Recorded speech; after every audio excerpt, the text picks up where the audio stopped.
Hello students, very good morning to all of you. मैं हूं Ghalib sir. Foundation chemistry class में आपका most welcome है। ओहो, मैं रात में आपको गुड मॉर्निंग बोल दिया। एक्चुअली ये वीडियो जो है ये रात में तो बन रहा है, लेकिन ये अपलोड जब होगा तो उसका समय सुबह रहेगा, इसीलिए मैंने आपको कहा वेरी गुड मॉर्निंग। खैर, जो भी हो, टाइम सुबह में आपको ये लेक्चर मिलेगा। तो स्टार्ट करते हैं हम लोग। लेक्चर 1 में हम लोग सीख चुके थे केमिस्ट्री क्या होता है, मैटर्स क्या होता है, मैटर्स का क्या क्या प्रॉपर्टीज होता है, ये सब चीज हम लोग पढ़ चुके थे। Physical classification, chemical classification. अब हम लोग स्टार्ट करने जा रहे हैं फिजिकल क्लासिफिकेशन क्या होता है।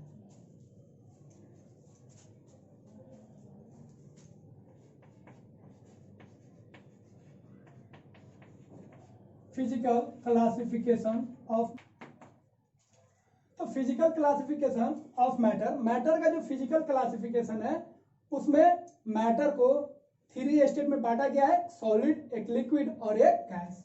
इसको हम लोग लिख सकते हैं on the basis of physical classification matter is divided into 3 state. तो फिजिकल क्लासिफिकेशन के बेसिस पे मैटर को 3 स्टेट में बांटा गया है। फर्स्ट इज सॉलिड,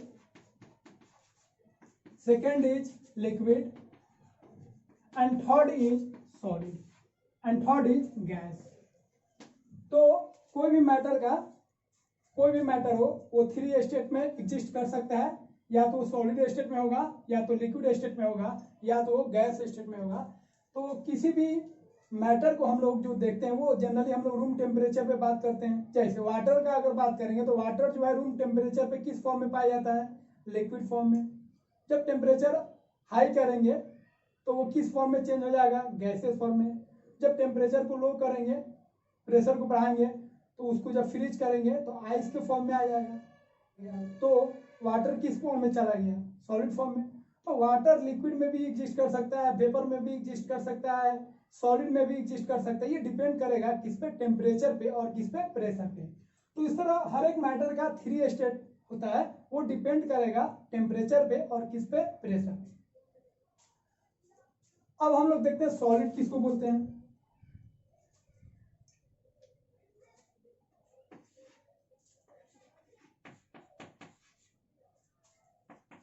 तो solids have definite shape and definite volume.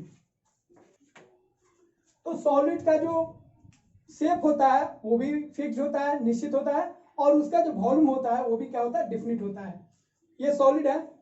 अब ये सॉलिड जो है इसका जो वॉल्यूम है वो फिक्स्ड है, ये चेंज होने वाला नहीं है। इधर से उधर कहीं पे भी ले जाएंगे तो इसका वॉल्यूम फिक्स्ड रहेगा। और इसका शेप जो है वो भी क्या है, फिक्स्ड है। इसका जो शेप है, ऐसे देखेंगे सिलेंड्रिकल है तो इसका क्या शेप होगा, फिक्स्ड होगा। इसको हम लोग बोलते हैं, इसका जो शेप है वो भी डिफरेंट है और इसका जो वॉल्यूम है वो भी क्या है, डिफरेंट है। जैसे एग्जांपल आप ले सकते हैं टेबल, चौक, पेन, फैन, इटीजी। तो बहुत सारे एग्जांपल हम लोग लिख सकते हैं। अब सेकेंड बात करेंगे हम लोग लिक्विड का। तो लिक्विड्स है definite volume but do not have definite shape. अगर लिक्विड का बात कीजिएगा तो लिक्विड का जो शेप होता है वो डिफिनिट नहीं होता है, बट उसका वॉल्यूम जो होता है वो डिफिनिट होता है। जैसे 1 लीटर आप वाटर ले लीजिए। अब 1 लीटर वाटर को आप अगर बकेट में रखते हैं, बाल्टी में रखते हैं, तो बाल्टी का शेप हो जाएगा। अगर 1 लीटर को आप मग में रखते हैं तो मग का हो जाएगा, मग के शेप का हो जाएगा। बट वो वाटर का जो वॉल्यूम है 1 लीटर है, बकेट में भी 1 लीटर है, मग में भी, तो वॉल्यूम तो सेम है, बट शेप जो है वो लिक्विड जिस कंटेनर में जाएगा उसका शेप ले लेगा। अगर बोतल में रखेंगे तो बोतल का शेप हो जाएगा वो लिक्विड। इसलिए हम लोग कह सकते हैं लिक्विड का शेप जो होता है वो डिफिनिट, निश्चित नहीं होता है, बट उसका जो वॉल्यूम होता है वो निश्चित होता है, वो फिक्स्ड होता है। अब लिक्विड का बात करेंगे तो बहुत सारे लिक्विड हम लोग जानते हैं, वाटर, अल्कोहल, बेंजीन, ईटीसी।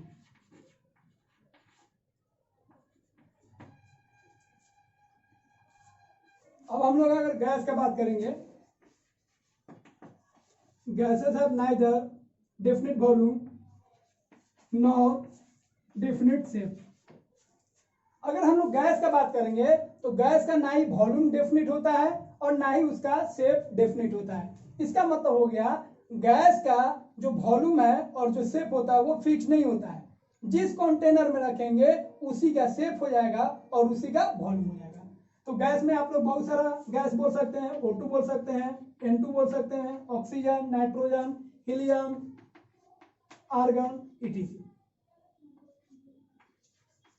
अब यहाँ पे एक चीज आपको ध्यान रखना है, गैस का अपना वॉल्यूम नहीं होता है। गैस का वॉल्यूम वही होता है जो कंटेनर का वॉल्यूम होता है। जिस कंटेनर में गैस रखेंगे वही कंटेनर का वॉल्यूम कहलाएगा किसका वॉल्यूम? गैस का वॉल्यूम।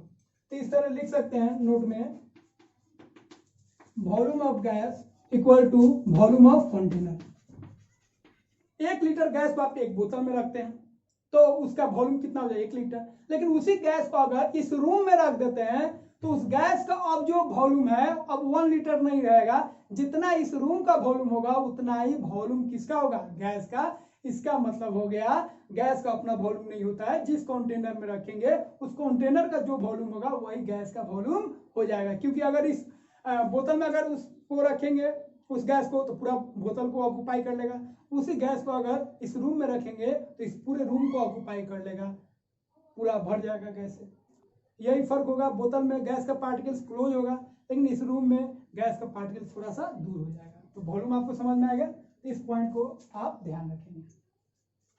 अब मैटर का ये जो 3 स्टेट है उसको हम लोग एक दूसरे में इंटर कन्वर्ट कर सकते हैं, क्योंकि मैटर का जो भी स्टेट हो वो डिपेंड करेगा टेम्परेचर पे और किस पे? प्रेशर पे। तो इस तरह हम लोग लिख सकते हैं, matter is interconvertible from one state to another state by changing temperature and pressure. Temperature और प्रेशर को चेंज करके मैटर का एक स्टेट से दूसरे स्टेट में आप उसको चेंज कर सकते हैं। जैसे तो सॉलिड को आप चेंज कर सकते हैं लिक्विड में टेम्परेचर को हाई करके, और लिक्विड को फिर टेम्परेचर हाई करेंगे, हीट देंगे तो ये चेंज हो जाएगा किसमें? गैस में। फिर गैस को जब कूल करेंगे तो लिक्विड में बदल जाएगा, लिक्विड को जब कूल करेंगे तो किस में बदल जाएगा? सॉलिड में। सॉलिड से लिक्विड जाना है तो हीट करना होगा, लिक्विड से गैस में जाना होगा तो फिर हीट करना पड़ेगा, गैस से अगर लिक्विड में आना है तो कूल करना पड़ेगा, और लिक्विड से अगर सॉलिड में आना है तो फिर आपको कूल करना पड़ेगा। तो यहाँ पे हम लोग सॉलिड से लिक्विड गए, लिक्विड से गैस गए, फिर गैस से हम लोग लिक्विड आ सकते हैं और लिक्विड से हम लोग सॉलिड आ सकते हैं। तो मैटर का एक फॉर्म से दूसरे फॉर्म में हम लोग कन्वर्ट कर सकते हैं bye changing temperature and pressure. जब सॉलिड से लिक्विड की तरफ जाना होगा, सॉलिड से लिक्विड और लिक्विड से गैस की तरफ जाना पड़ेगा, तो इसके लिए आपको टेम्परेचर क्या करना पड़ेगा? हाई, एंड प्रेशर जो होगा वो क्या करना पड़ेगा? लो। तो जब प्रेशर को लो करेंगे, जब टेम्परेचर हाई करेंगे और प्रेशर को लो करेंगे तो सॉलिड से लिक्विड बदलेगा, लिक्विड से गैस बदलेगा। अब उल्टा आना हो, गैस से लिक्विड आना हो, लिक्विड से सॉलिड आना हो, तो इसमें क्या करना पड़ेगा? टेम्परेचर कम करना पड़ेगा। टेम्परेचर कम करेंगे तो पार्टिकल्स नजदीक आएंगे, तभी तो गैस से लिक्विड बनेगा और लिक्विड से सॉलिड बनेगा। तो जब उल्टा प्रोसेस करना हो तो यहाँ पे क्या करना पड़ेगा? टेम्परेचर को लो करना पड़ेगा और प्रेशर को क्या करना पड़ेगा? हाई करना पड़ेगा। क्योंकि प्रेशर जैसे बढ़ाएंगे तो पार्टिकल्स जो है वो नजदीक आएंगे और वो गैस से लिक्विड में चेंज होगा और लिक्विड से सॉलिड में चेंज होगा। ये हम लोग समझ गए। तो प्रेशर और टेम्परेचर को चेंज करके मैटर का एक स्टेट से दूसरे स्टेट में हम लोग चेंज कर सकते हैं। तो by changing temperature and pressure we can convert one state of matter to another state of matter. इसको कॉपी कीजिए, फिर हम लोग आगे बात करते हैं।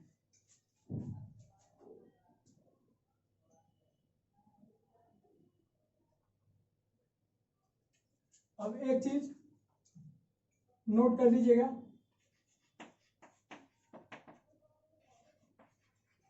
gases and liquids are called as,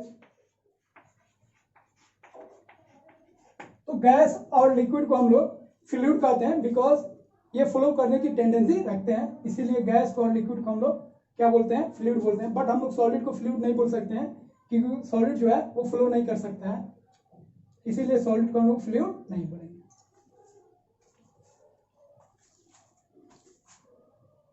तो फिजिकल क्लासिफिकेशन हम लोग सीख लिए। अब हम लोग बात करेंगे केमिकल क्लासिफिकेशन का। तो केमिकल क्लासिफिकेशन में हम लोग दो पार्ट पढ़ना है, एक होगा प्योर सब्सटेंस और एक होगा इम्प्योर सब्सटेंस। और इम्प्योर सब्सटेंस को ही क्या बोलते हैं, मिक्सचर। तो सबसे पहले हम लोग प्योर सब्सटेंस पढ़ लेते हैं, फिर हम लोग बात करेंगे इम्प्योर सब्सटेंस का। तो प्योर सब्सटेंस किसको बोलते हैं? तो प्योर सब्सटेंस का मतलब होता है ऐसा सब्सटेंस जो एक ही तरह के पार्टिकल से बना हो, उसको हम लोग क्या बोलेंगे, pure substance. A substance which is form by same type of particles. तो प्योर सब्सटेंस का मतलब हो गया ऐसा सब्सटेंस जो एक ही टाइप के पार्टिकल से बना हो, उसको हम लोग क्या बोलेंगे, प्योर सब्सटेंस। दैट मीन्स वो एक ही तरह के एटम से बना हो, या वो सब्सटेंस एक ही तरह के मॉलिक्यूल से बना हो, या वो सब्सटेंस एक ही तरह के आयन से बना हो, तो उसको हम लोग क्या बोलते हैं, उसको हम लोग बोलते हैं प्योर सब्सटेंस। जैसे अब इसका एग्जांपल होगा, एक होगा एलिमेंट, प्योर सब्सटेंस में एक एलिमेंट होगा और एक होगा कंपाउंड। बाकी जो भी चीज आएगा वो सब इम्प्योर सब्सटेंस होगा। दैट मीन्स वो क्या होगा, मिक्सचर होगा। अब एलिमेंट जो है ये प्योर सब्सटेंस है, तो ये एलिमेंट जो है एक ही तरह के एटम से बनता है। It is formed by same type of atoms. तो एलिमेंट एक ही तरह के एटम से बनता है, इसीलिए एलिमेंट जो है प्योर सब्सटेंस है। जैसे अगर हम एक एलिमेंट लेंगे गोल्ड, तो गोल्ड जो बना है सिर्फ गोल्ड के ही एटम से बना है, इसीलिए गोल्ड जो है एक एलिमेंट है और गोल्ड को हम लोग बोल सकते हैं प्योर सब्सटेंस। या ऑक्सीजन हो, तो ऑक्सीजन जो बना है सिर्फ ऑक्सीजन के एटम से बना है, इसीलिए हम लोग बोल सकते हैं ऑक्सीजन एक एलिमेंट है और ऑक्सीजन को हम लोग क्या बोलेंगे, प्योर सब्सटेंस। अगर हम कंपाउंड का बात करेंगे, तो कंपाउंड क्या होता है, यह एक ही तरह के मॉलिक्यूल से बनता है। It is form by same type of molecules. तो कंपाउंड जो होता है एक ही तरह के मॉलिक्यूल से बनता है, इसीलिए कंपाउंड भी क्या है, प्योर सब्सटेंस है। जैसे अगर हम एग्जांपल लेंगे वाटर का, तो अगर आप वाटर लेते हैं, मान लीजिए आप 18 ग्राम वाटर लेते हैं या जितना ग्राम वाटर लीजिए, तो वाटर में बहुत सारे, वाटर किससे बना होगा, वाटर बना होगा H2O मॉलिक्यूल से। तो वाटर में बहुत सारे H2O मॉलिक्यूल्स होंगे, तो वाटर जो बना है सिर्फ H2O मॉलिक्यूल के कॉम्बिनेशन से बना है, सिर्फ उसमें H2O का मॉलिक्यूल है और किसी दूसरे का मॉलिक्यूल नहीं है, इसीलिए हम लोग बोल सकते हैं वाटर जो है क्या है, प्योर सब्सटेंस है।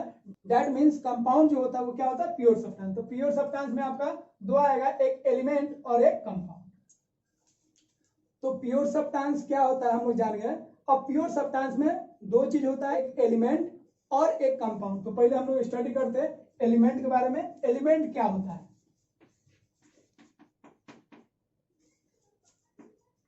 It is simplest form of pure substance which cannot be decomposed into simpler substances by physical and chemical process और मेथड। तो एलिमेंट का मतलब क्या होता है भाई, तो एलिमेंट जो है प्योर सब्सटेंस का सबसे सिंपलेस्ट फॉर्म होता है, जिसको हम लोग किसी फिजिकल और केमिकल मेथड से उसको हम लोग डिवाइड नहीं कर सकते हैं, उससे सिंपलर सब्सटेंस हम लोग नहीं बना सकते हैं, उसी को हम लोग क्या बोलते हैं, एलिमेंट्स। अब एलिमेंट्स हम लोग जान गए। अब एलिमेंट्स हम लोग जानते हैं, अभी तक जो एलिमेंट्स डिस्कवर्ड हो चुके हैं वो कितने हैं, 118 एलिमेंट्स। अब 118 एलिमेंट्स में कुछ एलिमेंट्स जो है मैन मेड है और कुछ एलिमेंट जो है नेचुरल है। तो आपको ध्यान रखना है कौन नेचुरल है और कौन मैन मेड है। तो इसको हम लोग डिटेल में पढ़ेंगे पीरियोडिक टेबल में, जो क्लास 11 का ही चैप्टर है। तो एलिमेंट्स में अगर आप पीरियोडिक टेबल को देखिएगा तो 27 एलिमेंट जो होगा वो मैन मेड होगा, डेट मीन्स आर्टिफिशियल होगा। 100 में से 18 को घटा दीजिए तो कितना आएगा 91। तो 91 एलिमेंट जो होंगे वो क्या होंगे नेचुरल। बहुत सारे बुक में 92 भी लिखता है, बट 91 नेचुरल एलिमेंट्स होंगे और 27 एलिमेंट्स जो होंगे वो क्या होंगे मैन मेड। अभी तक टोटल नोन एलिमेंट्स कितने हैं 118 एलिमेंट्स। 118 एलिमेंट्स में 27 are man made and 91 elements are natural elements. एक चीज ध्यान रखिएगा, सबसे पहला फर्स्ट जो मैन मेड एलिमेंट्स है वो एक मेटल है, उसका नाम है टेक्नीटियम, जिसको टीसी से डिनोट करते हैं, और इसका एटॉमिक नंबर जो होता है 43। कितना नेचुरल एलिमेंट्स है और कितना मैन मेड है वो भी हम लोग जान गए। अब हम लोग बात करेंगे एलिमेंट्स का कौन कौन टाइप होता है।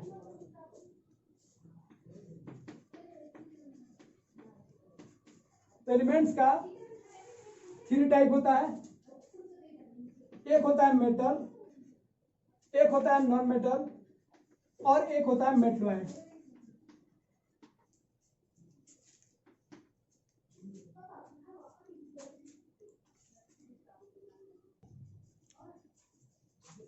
अब मेटल्स क्या होते हैं, तो metals are generally malleable, ductile, lustrous, sonorous and good conductor of heat and electricity. तो मेटल जो होते हैं जनरली मैलेबल होते हैं, डक्टाइल होते हैं, लस्ट्रस होते हैं, सोनोरस होते हैं, और वे इलेक्ट्रिसिटी और हीट के गुड कंडक्टर होते हैं। तो मैलेबल का मतलब क्या होता है, मैलेबल का मतलब होता है मेटल्स को आप थिन शीट में बदल सकते हैं। डक्टाइल का मतलब होता है मेटल को आप थिन वायर में चेंज कर सकते हैं। लस्ट्रस का मतलब होता है उनमें शाइनिंग होता है। मेटल्स में क्या होता है जनरली शाइनिंग होता है। और सोनोरस का मतलब होता है मेटल्स को जब हैमरिंग करेंगे या मेटल्स को जब किसी सॉलिड से जब उसको हम लोग स्ट्राइक करेंगे, टक्कर मारेंगे, तो उसमें क्या होगा साउंड प्रोड्यूस होगा, तो इसीलिए वो सोनोरस होता है।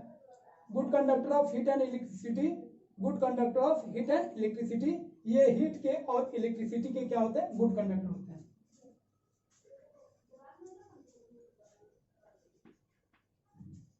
अब नॉन मेटल क्या होते हैं, नॉन मेटल्स,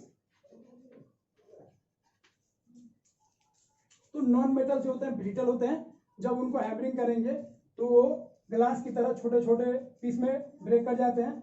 वो मैलेबल नहीं होते हैं, डक्टाइल नहीं होते, लस्ट्रस नहीं होते हैं, सोनोरस नहीं होते हैं, but and they are also bad conductor of heat and electricity.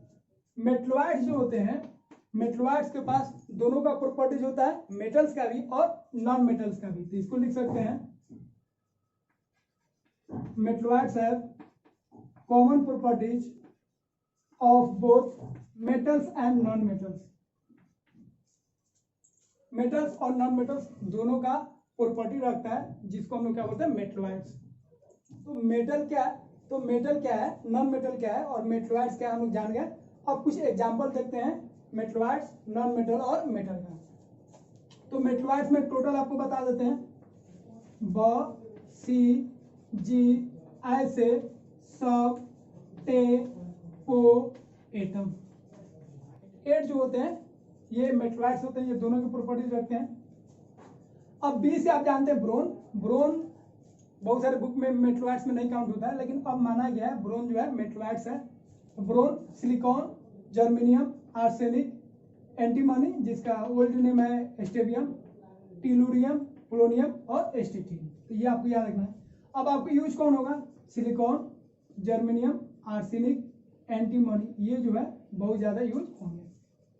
तो आप इसका नाम लिख लीजिएगा पीरियोडिक टेबल को देखकर, और इसको मस्ट याद रखना है, जो टिक आउट किया वो मस्ट याद रहना चाहिए, ये सब यूज होता है। 8 हो गई है। अब नॉन मेटल का बात करेंगे तो नॉन मेटल में 1 से 20 तक देखिए, hydrogen, carbon, nitrogen, oxygen, fluorine, fluorine का ग्रुप ले लीजिए, क्लोरीन, ब्रोमीन, आयोडीन। ऑक्सीजन के बाद और कौन आएगा, सल्फर, फास्फोरस, और कौन आएंगे, उसके बाद noble gas, helium, neon, argon, krypton, xenon, radon, और एक होता है सेलेनियम। अब टोटल जो नॉन मेटल हो गए कितने होंगे 16। तो 16 हो गए नॉन मेटल्स और 8 होंगे मेटलॉइड्स।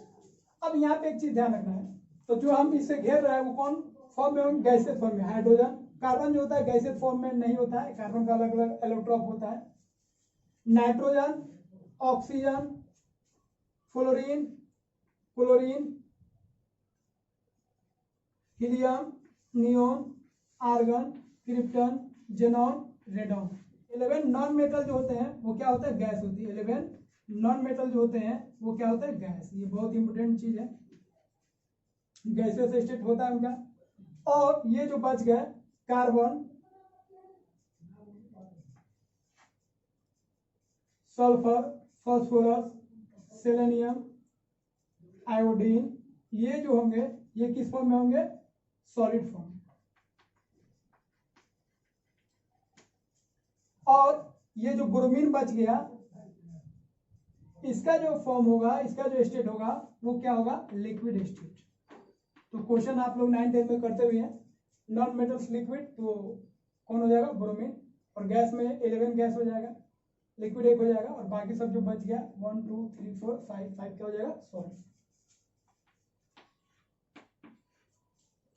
इस चीज को आपको ध्यान रखना है। अब मेटल का अगर बात करेंगे तो मेटल आपको बहुत सारा 16 और 8 24 118 में से 24 को घटा दीजिए तो जितने भी एलिमेंट्स बच गए, दैट मीन्स 94 एलिमेंट्स जो बच गए वो सभी एलिमेंट्स जो होंगे वो क्या होंगे, वो सब होंगे मेटल। तो सबको अभी आपको याद नहीं रखना, जब हम लोग पीरियोडिक टेबल पढ़ेंगे तो सब याद रहेगा, लेकिन जो बार बार यूज होता है उसको आपको याद रखना है। कौन कौन यूज होता है, शुरुआत पहले 1 से 20 तक देखिए।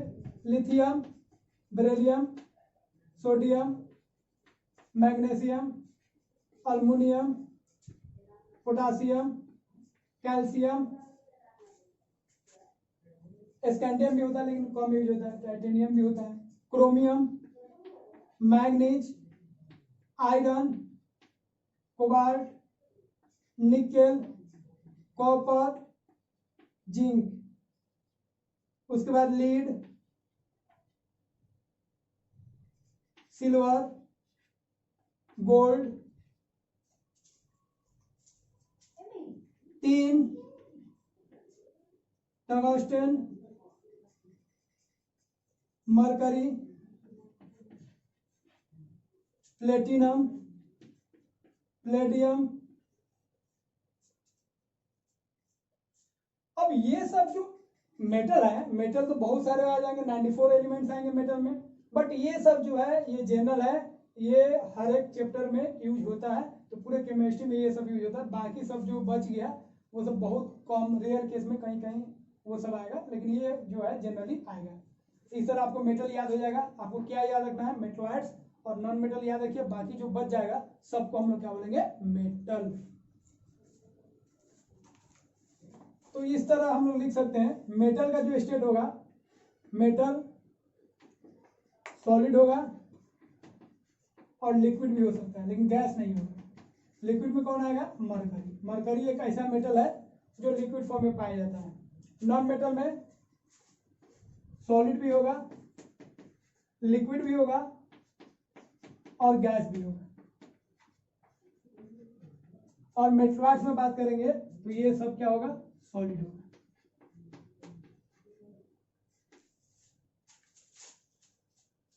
तो इसको आप कॉपी कीजिए, फिर आगे हम लोग बात करेंगे कंपाउंड्स क्या होता है।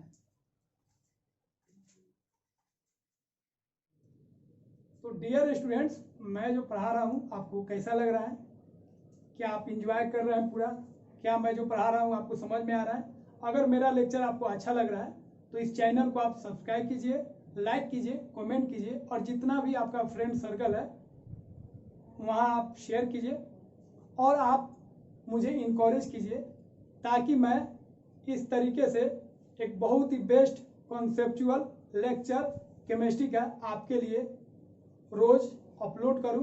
पहले मैं बता चुका हूं, यहाँ पे 2 तरीके से मैं पढ़ाऊंगा। एक बोर्ड लेवल का सेपरेट होगा, बोर्ड लेवल पढ़ना होगा, बोर्ड लेवल पढ़िए, और एक होगा स्पेशल फॉर जेई नीट के लिए, जिसमें एक एक टॉपिक को मैं डील करूंगा और उस टॉपिक से रिलेटेड क्वेश्चन कराऊंगा नीट का और जेई का। और एक टॉपिक अगर आप पढ़ लिए, सपोज मान लीजिए मोलारिटी और मोलालिटी है, उसको मिला के एक टॉपिक हम बनाएंगे 15 मिनट 20 मिनट का, उसमें क्वेश्चन होगा और क्वेश्चन का लेवल जो होगा नीट और जेई का होगा। जब उस टॉपिक को आप पढ़ लीजिएगा तो आपको ये पूरा फील हो जाएगा जी आप मोलालिटी पे और मोलारिटी पे हर एक क्वेश्चन कर सकते हैं। तो जो भी मैं टॉपिक पढ़ाऊंगा पूरा कॉन्सेप्चुअल होगा और उसको पढ़ने के बाद मैं पूरा आपको विश्वास दिलाता हूं जेई लेवल का, नीट लेवल का मैक्सिमम क्वेश्चन आप आसानी के साथ कर सकते हैं। तो इसीलिए आप मेरे साथ बने रहिए और डेली मैं कोशिश करूंगा आपके लिए वीडियो अपलोड करूं। 11th का भी करना पड़ रहा है, 12 का भी, तो आप मुझे इनकरेज कीजिए ताकि मैं आपके लिए रोज नया नया टॉपिक्स का मैं वीडियो आपके लिए अपलोड करूं, बोर्ड लेवल का भी और जेई नीट लेवल का भी। और इसको आप सब्सक्राइब कीजिए और कमेंट कीजिए, लाइक कीजिए और अपने जो भी फ्रेंड सर्कल है उसमें आप इसको शेयर कीजिए ताकि मैक्सिमम स्टूडेंट्स, ताकि ज़्यादा से ज़्यादा स्टूडेंट्स इस चैनल से जुड़ सके और वो अपना केमिस्ट्री का जो बेस है वो अपना केमिस्ट्री का बेस मजबूत कर सके और नीट और जेई के लिए एक उनको बेस्ट प्लेटफॉर्म मिल सके। तो एलिमेंट क्या होता है वो हम लोग सीख चुके हैं। अब हम लोग बात करेंगे कंपाउंड का। कंपाउंड क्या होता है लिखेंगे, it is a pure substance formed by combination of two or more than two elements in a fixed ratio by their mass। तो कंपाउंड क्या होता है? तो जब दो या दो से अधिक एलिमेंट्स मास के फिक्स्ड रेशियो में कंबाइंड होते हैं तो किसका फॉर्मेशन होता है? कंपाउंड का फॉर्मेशन होता है। और कंपाउंड हम लोग जानते हैं कंपाउंड क्या होता है? प्योर सब्सटेंस होता है, क्योंकि कंपाउंड जो होता है सेम टाइप ऑफ मॉलिक्यूल से बनता है। तो यहाँ पे क्लियर है, जब दो या दो से अधिक एलिमेंट्स मास के फिक्स्ड रेशियो में कंबाइंड होगा तो किसका फॉर्मेशन होगा? कंपाउंड का। तो कंपाउंड लेते हैं H2O। अब इस H2O में देखिए, ये H2O जो बना है वो कैसे बना है? इसमें दो हाइड्रोजन है प्लस एक क्या है? ऑक्सीजन है। दो हाइड्रोजन और एक ऑक्सीजन मिलकर क्या बनाया? वाटर बनाया। अगर इसमें हम लोग मास का रेशियो देखेंगे तो यहाँ पे अगर हाइड्रोजन का मास लेंगे कितना आएगा? 2 आएगा और ऑक्सीजन का मास लेंगे तो कितना आएगा? 16। अब इसका अगर रेशियो देखिएगा तो कितना आएगा? 1:8। इसका मतलब हो गया अगर आपको वाटर बनाना है तो फर्स्ट चीज आपको हाइड्रोजन 2 चाहिए और ऑक्सीजन 1 चाहिए। मास के रेस्पेक्ट में अगर बात करेंगे तो हाइड्रोजन चाहिए 1 ग्राम तो ऑक्सीजन चाहिए 8 ग्राम, या अगर हाइड्रोजन लेंगे 2 ग्राम तो ऑक्सीजन लेंगे 16 ग्राम, अगर हाइड्रोजन लेंगे 3 ग्राम तो ऑक्सीजन लेंगे 24 ग्राम। तो ये रेशियो जो होना चाहिए वो क्या होना चाहिए? फिक्स्ड होना चाहिए।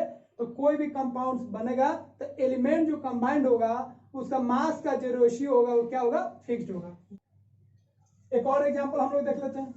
अगर हम लोग CO2 का बात करेंगे तो CO2 में कार्बन का मास कितना हो जाएगा? 12 और ऑक्सीजन का मास कितना हो जाएगा?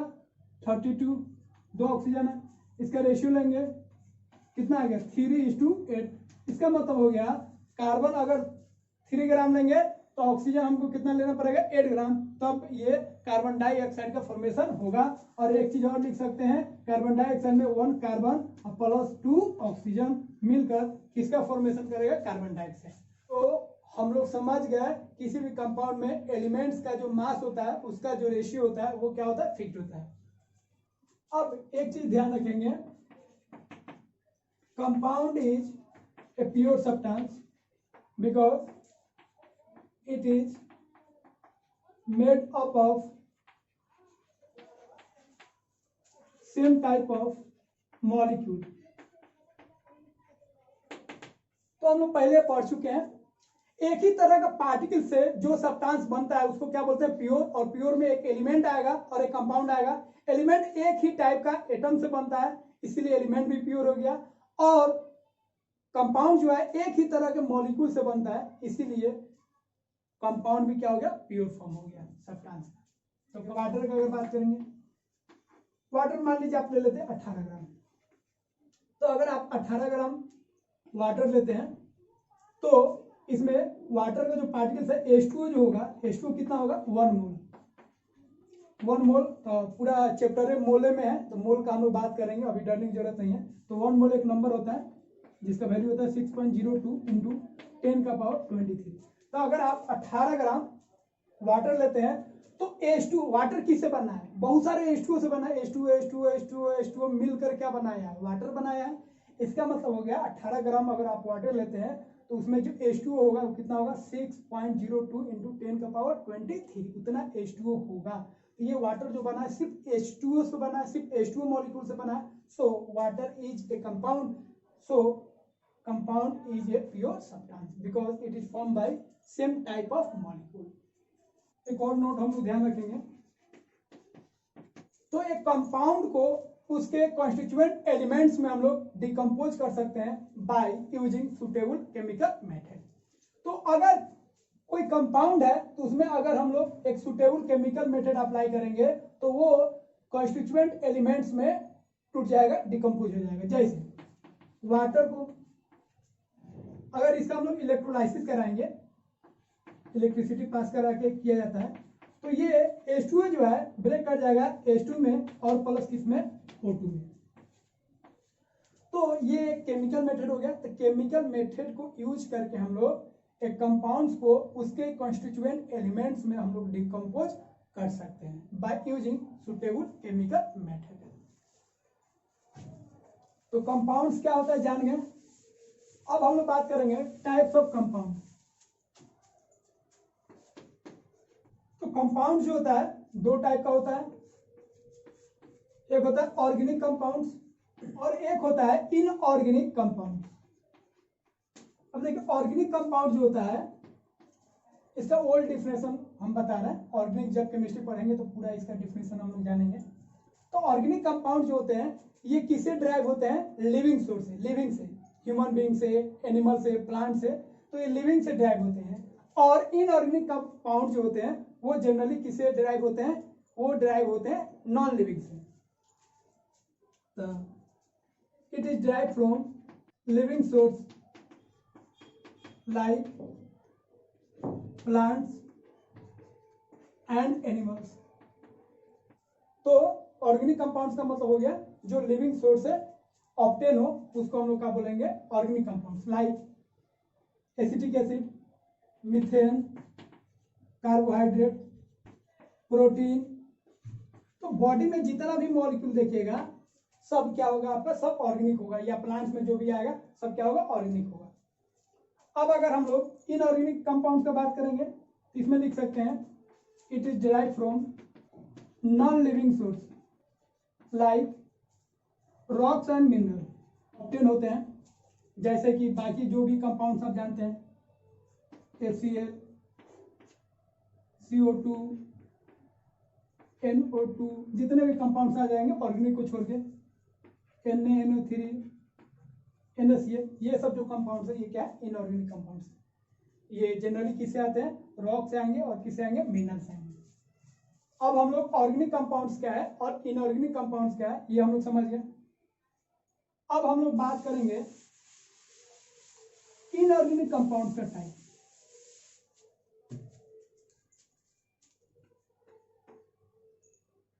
तो इनऑर्गेनिक कंपाउंड्स में बहुत इंपॉर्टेंट है, इसमें दो टाइप हो जाएगा। एक आ जाएगा मॉलिक्यूलर कंपाउंड, या इसी में इसको बोलेंगे, दोनों में थोड़ा डिफरेंट होता है, कोवेलेंट कंपाउंड। और एक होगा आयनिक कंपाउंड। ये सभी को डिटेल में पढ़ना है आगे, तो थोड़ा समझ लेते हम लोग। मॉलिक्यूलर कंपाउंड बोलेंगे जो non metal plus non metal से बने, जो non metal plus non metal से बने।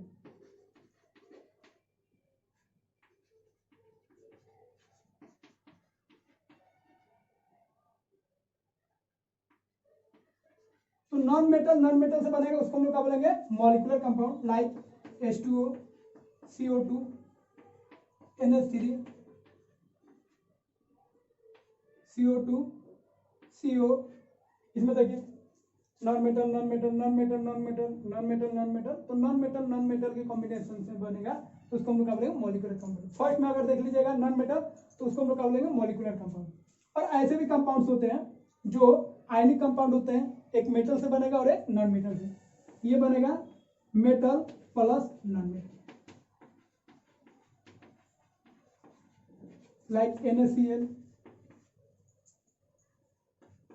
MgSO4,